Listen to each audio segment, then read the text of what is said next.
Ladies and gentlemen, the sound you hear is a buzzsaw ripping through a painting of George Washington chopping down cherry trees. It's time for Professor Buzzkill, busting myths and taking names. Yes, Buzzkillers, here we are, post-election day, post-election week on Professor Buzzkill here in the United States. Very fortunately and very kindly, because she was willing to come on the show, we were talking to Dr. Terri Finneman, who's an associate professor in the School of Journalism and Mass Communications at the University of Kansas. And more importantly, for our purposes, she's written a great book called Press Portrayals of Women Politicians from the 1870s to the 2000s, from the lunatic Woodhull to the polarizing Palin. Thank you for coming on the show, Professor. Thanks for having me. Well, it's an exciting time because, of course, as everyone knows, the election has just happened, and we have another woman. We had another woman candidate on the national ballot. But it seems to me what's so interesting about your book is not only will Buzzkillers not know that so many women have run for national office for over a century, but they've been treated in very different ways by the press, and the ways they've been treated by the press tell us not only about the context of the times they're in, but about the way gender is used in the press and the way politics and femininity are used. It's absolutely fascinating. And let me ask you first, what made you decide to choose this topic, but also these case studies, these individual women case studies that you chose? So I am a former political reporter. I spent most of my career working in North Dakota for the Fargo Forum. And I spent a little bit of time working for ABC News in Washington, D.C. And so when I was working on my dissertation, I knew that I was interested in studying media and politics. Yeah. And what got me on this topic in particular is I was sitting in one of my PhD classes and we watched a video, and it was a mashup of sexist, disgusting language from cable broadcasters, and not just men, but also women, and not just Fox, but also MSNBC. And it made me start thinking about how we hear this kind of language all the time, and unfortunately, we're used to it by now. But when you see it mash up, those clips one after another, you see how much of a problem it really is. And so that is the whole point of my book, which looks at newspaper coverage to show how significant of an issue this is. I looked at over 1,300 articles in the time periods that I looked at throughout my whole book. And you just see these same themes coming up again and again. And so I wrote this book to come out before the 2016 election, right, to take a look at how is it possible that we may have our first woman president, and let's take a look at who came before her and what they had to endure to make this possible. Now, of course, we still don't have our first woman president. That's right, yeah. But we're now at a point where it is much more likely, and it is so important for people to respect and understand their history of how we got to where we are, and to give respect to those people who made it possible. So as far as why I chose the women that I did, that was a little bit of a balancing act. It was pretty easy to start with Victoria Woodhull, who virtually no one has heard of. And that's the whole point of a lot of the research that I do and my podcast, Journalism History, is to share these stories of these unknown people who have been erased from history. And that's a whole nother discussion, right, about who we include in history and who we exclude. And so no one has heard of her, even though she was the first woman to run for president in 1872. And so that was a pretty easy starting point. From there, the other women that I picked are about 40 to 50 years apart. I wanted pretty consistent time frames in between women to be able to jump at consistent periods across history to see what had changed. These women also come from different periods of feminism to see how differences in gender views at the time impacted their coverage. And most of them are more conservative type of women, although certainly Victoria Woodhull was very liberal. But I do touch on briefly coverage of Hillary Clinton and Nancy Pelosi. And really overall, the theme of the book is that this is not a partisan issue. This affects both political parties, women in both parties face the same kind of cultural sexism. And my book is trying to call attention to this in order to promote change. Right. Well, that's obviously so important. And it has been so important for, as you say, at least since the Civil War, and maybe before that.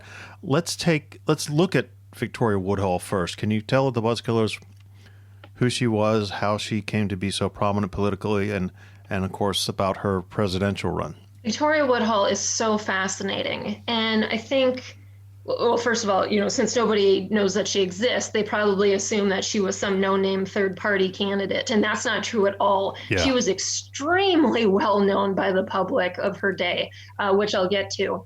But Victoria Woodhull grew up in Ohio. Some may use the term on the wrong side of the tracks. Her father was not successful in business, and yet he went around saying that the family's rightful place in the world had been taken from them. And so when you're a child and you hear one of your parents acting like that, obviously you're probably going to grow up with a little bit of a chip on your shoulder, right? And have that kind of extra motivation to prove to the world that you deserve your place in society. And so she came from a larger kind of family, as most people did back then, that didn't have a lot of money. And so she and her sister Terri worked as clairvoyants, as spiritualists, basically, during this time to earn some money, which was, not all that uncommon, even though we may think it's a little odd now. And so the most pivotal moment that came in her life that also helped spur her to her later time is when she was about 14 years old. She became very sick. And Dr. Woodhull came to treat her, who was, much, much, much older than she was. But as was common during the time, you want to marry off your female children as soon as possible. So then someone else has the financial burden. So by the time that she was 15, she was married to a man who turned out to not be a doctor, but who was a drunk and a womanizer. So imagine, I tell, some of my students, imagine that you are like 16 years old and you are married to someone who's not at all who you thought they were, who is significantly older than you. And now you have a baby. And so with this tough start to her life, Victoria realizes just how unfair American culture is, where it is deemed perfectly fine for men to be having affairs with other women and running around, but yet women had no rights, essentially, for divorce or to leave these unhappy situations. And so this ended up playing a pretty significant role in her later position for free love. Yeah. Now, free love is controversial even nowadays, right? So you can only imagine how controversial it was back then. But these early experiences led her to realize that, the government should not be controlling people's personal lives, and I should be able to love whoever I want, however long I want, and whenever I want. So that ended up being a pretty significant part of her platform later. But what ended up jolting her to prominence is she would eventually, controversially for the time, end up getting divorced. She married a new man whose name was Colonel Blood, which is kind of like a Clue-like name, right? Yeah. For people familiar with the board game, who was a Civil War veteran. And she and Terri had been continuing to do their spiritualism type of work. But states were starting to clamp down on that as being, bogus. And so she and Terri ended up in New York. And they ended up doing work for Cornelius Vanderbilt, who did believe in these things. Yeah. The famous Cornelius Vanderbilt and the very beautiful Terri and Cornelius Vanderbilt. There's rumors that they may have had a relationship of sorts. You never know. And so they got in with Vanderbilt. And Vanderbilt gave Victoria Woodhull advice on how to play the stock market, and she made a lot of money. And so she ended up being the first woman to have a firm on Wall Street. Wow. And that attracted a significant amount of press attention. Mm-hmm. And at this time, I also studied press coverage of the suffrage movement. At this time, you see the suffrage movement amping up again in the time after the Civil War, trying to convince Congress to give women the right to vote at the same time that they were giving Black men the right to vote. And Victoria Woodhull was very intrigued by this women's rights movement, and she ended up getting involved with it. And so she was right there with Susan B. Anthony and Elizabeth Cady Stanton and worked her way up in prominence in the suffrage movement. She decided to run for president. She and Tenney started their own newspaper. Not the first woman in this country to start their own newspaper, but definitely a pioneer in that field. And Victoria Woodhull is also believed to be the first woman to testify to Congress, trying to convince them to give women the right to vote. So as I said, this is not just some no-name third-party candidate. She was known by Vanderbilt. She was working with Susan B. Anthony and Elizabeth Cady Stanton. So she was very well known to the people of her day. And so then how does she run for president? What party does she what ticket does she lead? That sort of thing. Yeah, she ends up on the Equal Rights Party. Frederick Douglass was her running mate. He did not agree to be her running mate, but that's how it all worked out. What's also interesting to point out is that there are no ballots, so to speak, with her name on them because she actually was not constitutionally old enough to run for office. Oh, okay. She was 34 at the time, but she was running anyway. And, she was advocating for just a lot of basic things, things kind of related to minimum wage and fair treatment of workers and those kinds of things back then. And so she ends up running. A fascinating story, though, is, again, she was just extremely irritated with a lot of things, which make a lot of sense. For one, she was irritated with other women. And you see this throughout the suffrage movement as well. When I give talks about suffrage, people always tend to assume that men were the biggest problem. And believe me, men were a big part of the problem, especially Congress, which sat for 4 decades on a women's voting rights bill before they decided to act on it, which is revolting. But a big, big part of the problem was other women. Right. There was an anti-suffrage movement against the expansion of their own rights. And there were a lot of women who were very, very nasty to Victoria Woodhull. And Susan B. Anthony also was not a fan of Victoria Woodhull. They ended up having a big falling out because Susan B. Anthony thought that Victoria Woodhull was just too liberal and starting to do damage to their cause. And so they had a big falling out. When you look at the writings of the time, Victoria Woodhull is left out of suffrage history. Yeah. So again, even other women are leaving her out, even though she played a prominent role and is a pioneer in politics for women. So those fallings out were happening, and she was very controversial. We can talk in a second about what kind of press coverage she got. But what's also interesting about her story is she used her newspaper to expose some of the hypocrisy of major male figures at that time. And she told them, you'll either support my campaign or I'm going to expose that you are having affairs with other women and doing bad things. And they didn't, they thought she was bluffing. Oh, she wasn't bluffing. So she used her newspaper and exposed these men. People at the time thought that, it was completely outrageous. She ended up being arrested for basically publishing indecent material and then spent election day in jail. So she couldn't even try to vote for herself. Right. Well, how did the party sort of fare? I mean, obviously it's a third party. Obviously they don't have the machinery or as much of the money behind them as the other parties do. What happens? Do they gain very many votes? No, they didn't, because she wasn't even on the ballots. She wasn't even included. Oh, on most ballots, okay. As I said, she wasn't even old enough. She wasn't even old enough constitutionally to be on the ballot in the first place. And so there's really no record. And I mean, she was running against, think about this, she was running against technically Ulysses S. Grant. Yeah, I mean, nobody is going to beat a war hero during this time, right? I mean, and Horace Greeley, even a prominent newspaper publisher at this time. So, I mean, the party essentially went nowhere.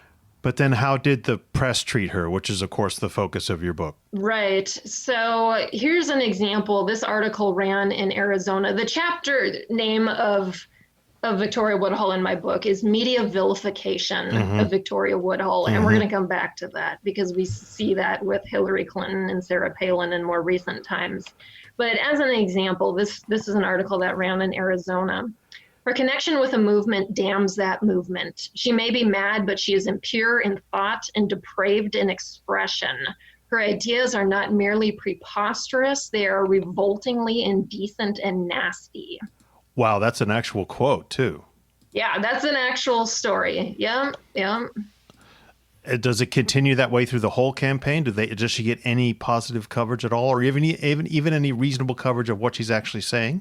Yeah, she did get some positive coverage. I believe that it was a newspaper in Boston who gave her, strong kudos Mm-hmm. for coming out with some important issues, right? Because and actually talking about issues in the first place, right? And not just Right. running on, I'm a war hero, so I'm great, right? But she was really talking and going into detail on a lot of different issues, which the paper was like, wow, this is kind of amazing for a woman to do this. But I mean, overall, it really was this vilification. Some other comments is she was referred to as the satanic ticket. Oh my goodness. Again, we've also, in more recent times, heard Hillary Clinton referred to in satanic terms. Yeah. So all of this kind of language really started in 1872 and still continues today. And, after she published that controversial newspaper with findings that I believe to have been true, she was described as a fit subject for a lunatic asylum. Yeah. Yeah. So this is the kind of framing that the first woman who ran for president received in the press. And we still see the implications of that now. Oh, yeah. We'd like to get to Hillary Clinton's and certainly Kamala Harris after the break. But it's not just president. You look at Jeannette Rankin, for instance, the first woman elected to Congress, which, after all, even though you're elected from a district, is a national office. How does she begin her career to get to that stage? Yeah, so it's fascinating to look at the similarities and differences in Victoria Woodhull and Jeannette Rankin's situations. So unlike Victoria Woodhull, Jeannette Rankin was born into a very prominent, wealthy Republican family. Yeah. That was well known in the state. She went to college, but like Victoria Woodhull, Jeannette Rankin got involved with the suffrage movement and was close with the leaders. So Carrie Chapman Catt by now was the leader of the suffrage movement. And Jeannette Rankin was very active like Victoria was. Jeannette traveled around the country to Washington State, of course, Montana, to New York, because at that time suffragists were going with a state-by-state strategy because they were getting nowhere with the men in Congress. Sure. And so they were trying to convince individual states to give women the right to vote. So Jeannette was extremely prominent in that regard. And what helped her is she was extremely well known in Montana then because she was in the halls of the Capitol doing lobbying. People knew who she was. So that gave her a significant advantage. Another key difference in their media coverage is that journalism has shifted by this time. So Right. In the 1870s, you still have a very kind of partisan and sensational. You really don't have quite the yellow journalism era, but you have still kind of the penny press era where you have more sensational type of headlines and it's still very partisan. By the 1900s, you see journalism shifting and wanting to become more of a profession. And as a result, they're trying to form more standards of what it means to be a journalist, which means they're moving into more of a period of objectivity. Now, that's a whole nother discussion because objectivity has had different definitions throughout history, even though it's the same word. But you see a shift in journalism where it's not quite as nasty as it was before. So that ends up playing a pretty helpful role with Jeannette Rankin. But she does get elected to Congress. Yes. So that's significant. Yes, it is. But she also had some location on her side. It is not a surprise that it is Montana that is the first state to send a woman to Congress for a few reasons. The West at this time and in the few decades prior had really touted itself as a progressive place, right? They were trying to attract people from the East to come out and live in the West, to populate the West, for women to come out there and marry men who are out in the West to help establish these communities from the ground up, right? So you have a little bit of a difference in gender norms and in politics going on at this time, where you are having this progressive movement that is happening in the early 1900s. Also, because of the huge population influx in Montana, Jeannette Rankin didn't have to run against an incumbent because Montana gained another seat in the House. And so she would go around and say, vote for the incumbent and then vote for me. So she did not have that incumbent man barrier that she had to go by. She was also an incredibly savvy politician. She was driving all around the state. She worked hard to get elected and to visit with people and to campaign. Again, she already had that name recognition from her time lobbying for suffrage. And then her next savvy move, which also has underlying sexism in it, which is a whole nother discussion, but she would tell people, we have so many men in Congress. There is no one there to talk for the children. Who is going to speak for the children? Right. Which was very savvy of her, but it also raises questions of, if we have problems with people using gender against women, should women really be using their gender to try to, promote their cause, right? Kind of reverse sexism, so to speak. But it ended up being a very effective strategy. She got elected. Now, let's take a look at some of her coverage and note the differences with Victoria Woodhull. So this chapter is called Media Legitimization of Jeanette Rankin. Oh, okay. And like Victoria Woodhull, they focused on her ties to the suffrage movement. Right. And they focused, on her politics and her personal traits. But for the first time, you see the press writing about she would be the first woman elected to Congress. This is interesting, right? Yeah. Nobody wrote that Victoria Woodhull would be the first woman president. That did not even cross their mind. That did not come up at all, right? And so this interest in, wow, this would be kind of monumental and kind of cool. But here's a problem. You see, which continues today, an emphasis on women politicians' appearance show up already in 1916 with Jeanette Rankin. And so there is an entire article, and I believe that there were multiple ones that I read on this, just about the color of her hair. Yeah. And her hair in general and her appearance. So this article says, if she's elected to Congress, she will improve that body, for she's said to be tall with a wealth of red hair. Even when good, Congress is not beautiful and needs adornment. Yeah. This is an actual story that ran in a newspaper about a woman politician. Yeah, that's quite shocking. I mean, they don't ever ask for just lean, muscular, Herculean men in Congress. This is a good place for us to take a little break, and we have a special kind of break for you buzzkillers out there because we're going to talk about, in that break, Dr. Finneman's excellent podcast called Journalism History. So we'll be back in a minute. Welcome to Journalism History, a podcast that rips out the pages of your history books to re-examine the stories you thought you knew and the ones you were never told. Authors, journalists, and historians take you behind the scenes of media coverage surrounding landmark people and events. Abraham Lincoln and the Civil War Press, the history of Yes, Virginia, There Is a Santa Claus, the bombing of the LA Times in 1910, Ernie Pyle and war journalism, Walter Cronkite and That's the Way It Is, the real story of the Kennedy-Nixon debate, and the Stonewall riots.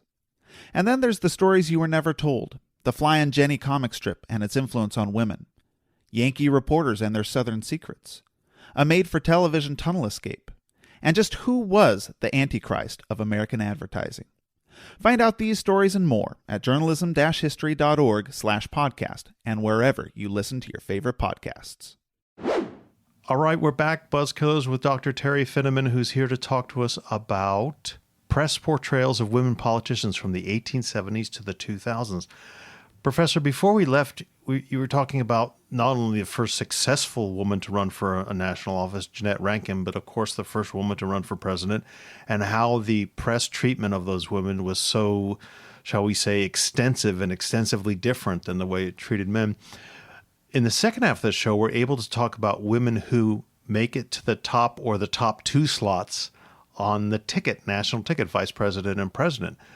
And I was fascinated to read, of course, that Margaret Chase Smith actually received a presidential nomination at a major party's convention after the war. This, to me, this seems to be an absolutely amazing innovation.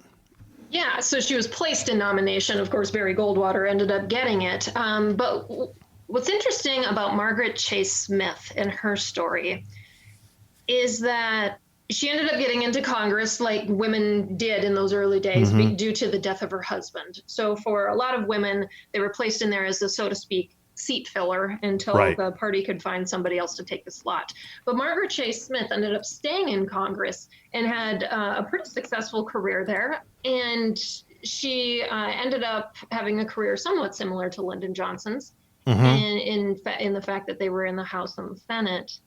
And what's interesting about Margaret Chase Smith is that she decided to run, I think, because she felt that she should, because so many women had come before her. She had intended to run against Kennedy, not against Lyndon Johnson, of course, when she decided to run. But one of the things that's so interesting about her coverage is you see a lot of the same themes that came up before with the prior women.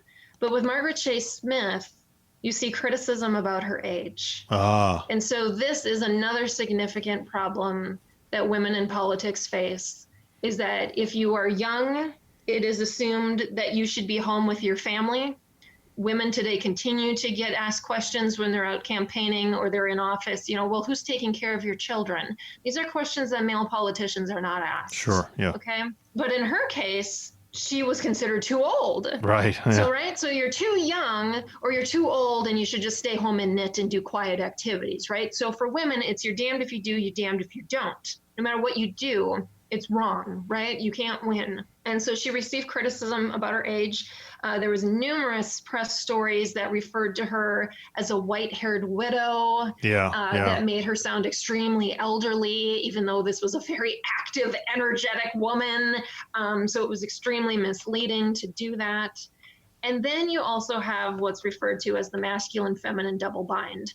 And this is most easily explained in the context of Hillary Clinton, where if you come out as too powerful, then you are considered to be, so to speak, too masculine as a woman. This is when we tend to be labeled as a bitch, right? If you're too powerful. So then you try to overcompensate and show that you are feminine, and then you release a cookie recipe.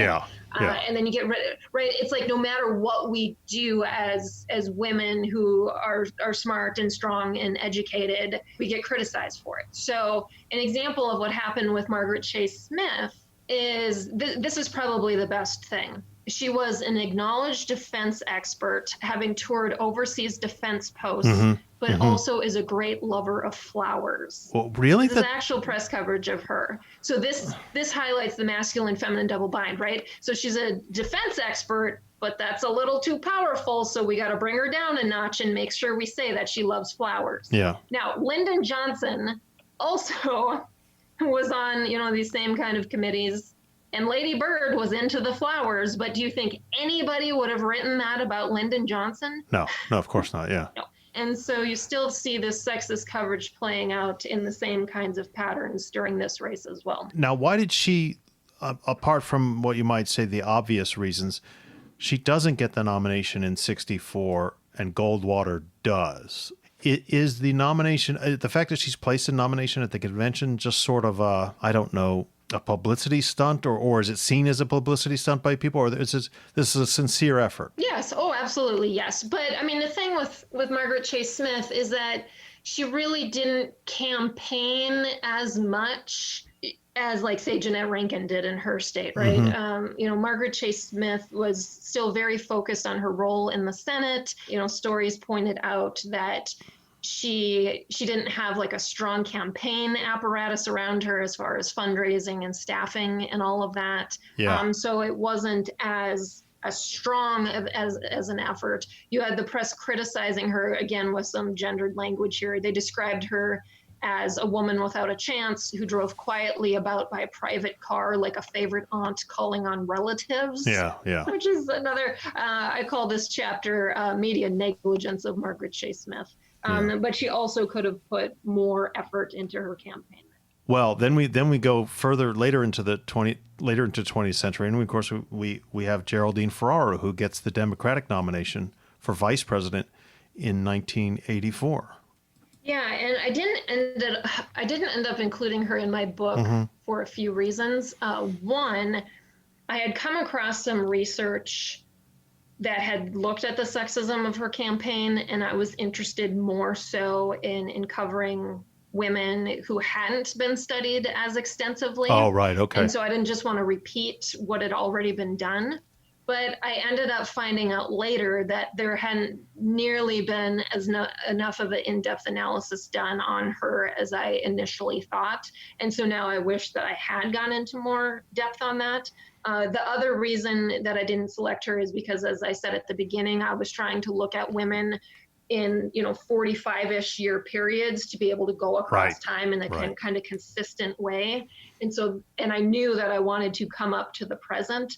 And so that's why I ended up jumping from Margaret Chase Smith to Sarah Palin. Now, initially, my book chapter was going to be about Nancy Pelosi, not about Sarah Palin. Right. Okay. But I ended up changing topics because the Speaker of the House is selected by members of Congress itself, not really by the people directly. Mm-hmm. And so I ended up deciding it wasn't enough of an apples to apples comparison with the other women I had looked at.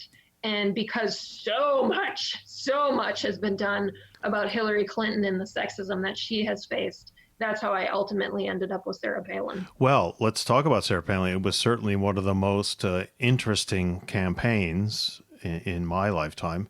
And certainly I can't remember any more sort of fun being poked at a candidate than Sarah Palin. But there was a lot more to her press coverage than that, as you point out in the book. That campaign, again, the historical context of everything matters so much. Mm-hmm. And so with that campaign in particular, you had a number of factors that contributed to the sort of wild coverage that she received. Number one, it was a wide open race. So there wasn't a president or a vice president running. This was a wide open race. Right, no incumbent. Made it a little, added a little more craze to it. Number two, very turbulent time in general, especially with the media, because this is the start of the recession. We, at this time, were losing classified advertising in droves. Advertising revenue was going down. Mm-hmm. The internet was becoming, and web traffic was an increasingly important part. I was working as a journalist at this time, where it seemed to be very important to get web clicks, to read our stories, to be able to show to advertisers why they should advertise with us. So this is a very stressful time in the media industry as well. Right.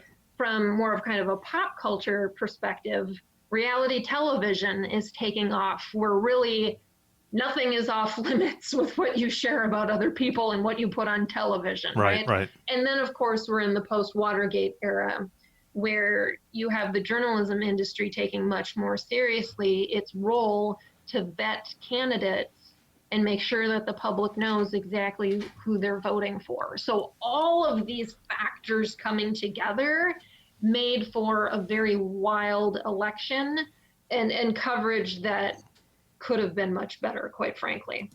Well, I think everyone will probably remember, the Saturday Night Live thing, and everyone will remember, I can't remember, a number of important CNN commentators and people going on and saying, she doesn't know anything. We can't have this person as a second in line, What other types of press coverage was there? I mean, I don't remember any positive press coverage, even though there must have been, certainly from the conservative or Republican media. Sure, there was. And I mean, I didn't look at biased media. I only looked at the mainstream press coverage. And she was referred to as a rising star on the right, mm-hmm. Which was positive.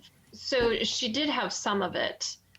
One of the things I think, though, that was frustrating when I was looking at the coverage and when I think about American opinions in general on her. Now, I haven't done extensive coverage on the prior vice presidents we've had in this country, but believe you me, we've had some clunkers. Oh, yeah. And so what was really problematic is that no one really did an analysis of just how qualified were prior vice presidents that we've had in this country. Oh, we've had a lot of clunkers, and an awful lot of clunkers relatively recently. Dan Quayle and Spiro Agnew, and on and on and on and on and on. And this context was completely missing. Now, I don't get into partisan discussions about Sarah Palin. This is why I don't like dealing with recent history and like dealing with the past, is because people are still too up in arms and not willing or able to think like clearly about these issues. So the Sarah Palin portion of my talk is always what most people want to talk about. Yeah. But I mean, just stepping back again, I think no matter how you feel about Sarah Palin, you need to acknowledge that her coverage was, number one, sexist that she received, and number two, not put into context of how she compared to prior vice presidential candidates. Right. To give people a better understanding of that. Now, the most interesting finding that I had, and this kind of like saved the whole book and gives us some hope, right, is what was interesting about 2008 is you have Sarah Palin running and you have Hillary Clinton running. So you have both of the political parties dealing with massive, ugly sexism and realizing this is a significant problem for them. Yeah, we should remind Buzzkillers that Hillary Clinton's running in the Democratic primary against Obama, and then Sarah Palin is actually then chosen as the VP nominee by McCain. Exactly. So you have Hillary Clinton coming off sexist coverage, and then you have Sarah Palin diving, right back into that same wave of sexist coverage. And so there's a quote, I will not stand by while Sarah Palin is subjected to sexist attacks. And so you start to see finally this awareness that had been lacking previously. So I want to just go back real briefly to Margaret Chase Smith, because I think this is important and goes to my point about complete lack of context or history in American education and mindsets. A quote from Margaret Chase Smith's coverage, this is 1964. Somebody who was a school board president said this: "More power to her, someone had to start it," as in a woman running for president. Right. And this is the problem that we have, is this lack of historical knowledge among the general public. Margaret Chase Smith was not the first woman to start it. You can go back to the suffragists in 1840. You can go back to Victoria Woodhull in 1872. We have a long history of women being active in politics and trying to make a difference. But now here's my gripe right here. Okay, everybody's heard me gripe about K-12 history textbooks and how much I hate them. Yeah, this is elementary school textbooks. Okay. Again, who writes history textbooks? Who's being included? Who isn't? You might get Eleanor Roosevelt, Susan B. Anthony, a couple of those women sprinkled throughout your textbooks. But how much of women's history are we really learning in school? Certainly they weren't learning anything back in the 1960s, apparently, about the history of women in politics.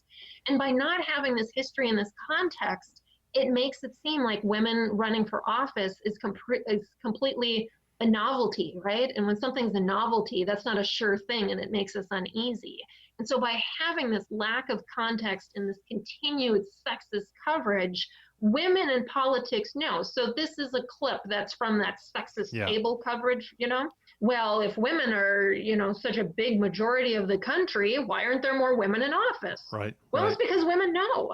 Women know that they have this extra hurdle that they have to overcome that men don't to be deemed legitimate by voters. And this continues after more than a century of women involved in politics. And so that's why I go around talking about my book, to try to educate people to think more about your own unconscious bias when it comes to women in politics and who you are choosing to represent you. Well, then the book obviously sort of ends with Sarah Palin and then your general analysis, but having gone through these case studies, how did the treatment of Hillary Clinton during the election of 2016 seem to be either different or similar or worse or better than the treatment of these other women previously? Both with Hillary Clinton in 2016 and Hillary Clinton in 2008 and Sarah Palin in 2008, you see the exact same media vilification frame that was given to Victoria Woodhull in 1872. Right. The same framing is happening. Yeah. And the thing with Hillary Clinton is that she had a much longer record, right? We could go back to the 90s when we had a little more of an entrenched sexism than we even do today. Right. With, again, this is a woman who was extremely educated and was trying to get involved with policy And people wanted to shove her back. And I also study press coverage of first ladies. All of this combines, right? What is the role of a first lady in this nation? If you're just supposed to give teas and socials and look pretty, right? People were up in arms about having a powerful first lady, which again shows a lack of historical context. Sure. We can go back to Sarah Polk, who was essentially almost a co-president with James Polk. When she died in 1890s, the press full out admitted that. Nobody seemed to have a problem with that back in like the 1800s, but yet it's a problem now if a first lady tries to be powerful and get involved with politics, which is very strange. So again, this all boils down to a lack of knowledge of history. And so, yeah, I mean, Hillary Clinton, the satanic ticket, right? Those same kind of things from Victoria Woodhull, which is just very disappointing that we have not made more gains in American understanding of sexism in that time. I mean, certainly the fact that she won the popular vote shows that there is more awareness for this. But you know, even now in this election cycle with Kamala Harris. And then you have the extra element of race included, right? She's been referred to as angry, as a monster, therefore trying to tie it to the angry Black women stereotype that exists throughout our country and the underlying bigotry and racism that ties into that. But with Kamala Harris, you also see, you know, connections with like Jeanette Rankin, right? Where an entire article was written about Kamala Harris's shoes. Like, I don't remember ever reading an article about Mike Pence and his shoes, or Joe Biden when he was vice president and what shoes he wore. And so these are just very strange choices that continue to be made that give women completely different coverage and understanding in American voters' minds than male candidates. Okay, then how do you think this will inform your future research? Are you going to continue along these veins? After all, this is going to continue to happen. We hope it'll continue. I mean, I don't mean the bad treatment. I mean the women running for the top ticket. Do you see yourself working on this more and more and more as the decades roll on?